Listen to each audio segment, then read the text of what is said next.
Okay, now we're going to continue with our review for the Unit 2 lecture exam by doing lesson number 6, Pages of Earth's Past, Sedimentary Rocks.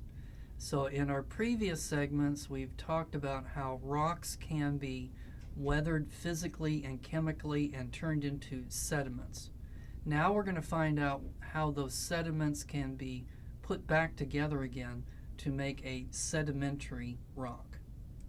So this is going to be chapter 6 out of your textbook. So you got to know the definition of a sedimentary rock. So obviously sedimentary rocks come from sediments. The question is, what kind of sediments? So it's going to be a rock that forms at or near the surface of the earth by the cementing together of rock fragments or grains of pre-existing rocks. It could be the cementing together of organic materials, such as shells. It could be the accumulation and compaction of organic material, such as plants. And it could also be the precipitation of minerals directly from water. So how do we make a sedimentary rock? So the first thing that's going to happen is weathering. We're going to take a rock and we're going to break it apart into sediments, both physically and chemically. So I don't need to go over this again because that's what we did in our previous segments. Talked about the difference between physical weathering and chemical weathering. Okay, but the next thing though is that the sediments have to be transported. So erosion is going to be the separation and transportation of sediment from the parent rock, and it can be caused by gravity, wind, rivers, waves, and glaciers. So in the first picture there, it shows a mountain, and then it shows a debris slope where stuff off the mountain has rolled down because of gravity.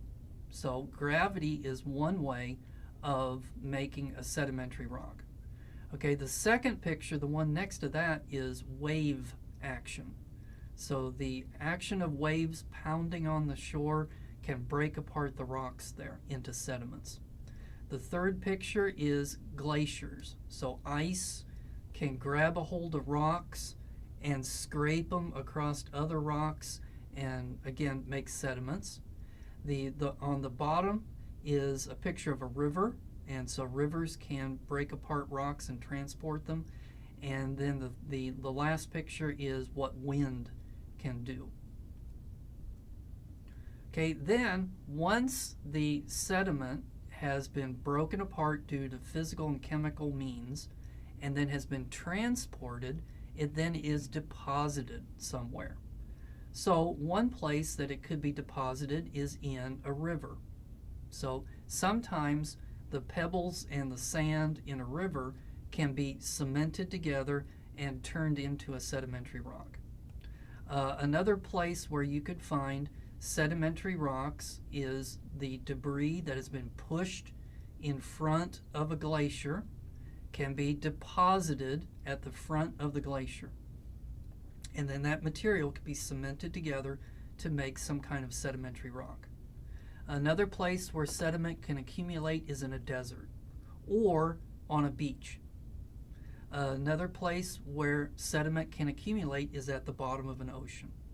So all of these are different environments where material is being deposited. Okay, then the next thing that has to happen is that those sediments have to be lithified. They have to be turned into individual, they start as individual little particles, but they end up being a solid rock. So how can that happen? So there are 4 different mechanisms for that you need to know. The first one is just plain old pressure. So the pressure of the weight of the material that's on top of it can squeeze this stuff together and turn it into a rock. So an example of this would be clay. Another thing that can happen is that the sediments can be glued together by different kinds of glues, different kinds of cementing agents, which we'll talk about in just a few minutes. Another thing that could happen is that crystals, as they precipitate, can interlock with each other, and so an example of this might be calcite forms as a result of this. Another thing that can happen is once you have your crystals and you have a solid material, pressure can act on it, and it can alter the position of the atoms inside those minerals, and so it reorganizes those crystals. An example of that would be aragonite. Okay, and then what are the factors that affect how sedimentary rocks form? Well, one is the temperature. So notice that temperatures are relatively low, because if you get the temperature above 300 degrees Celsius, then the materials are going to metamorphosize, or they could completely melt, and then you would end up with an igneous rock.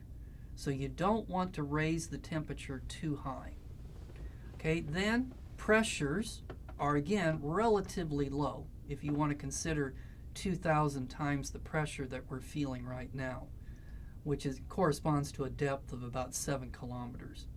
But the pressure is also going to affect what kinds of rocks that you're going to end up with. Also the type of sediment, so that calcium carbonate will turn into one kind of rock, where quartz will turn into a different kind of rock. And then your cementing agents. So silica can act as a cementing agent. Calcite, calcium carbonate, can act as a cementing agent. And then rust, iron oxide, can also act as a cementing agent. All right, let's take a break, and when we come back, we're going to look at the environments in which sedimentary rocks form.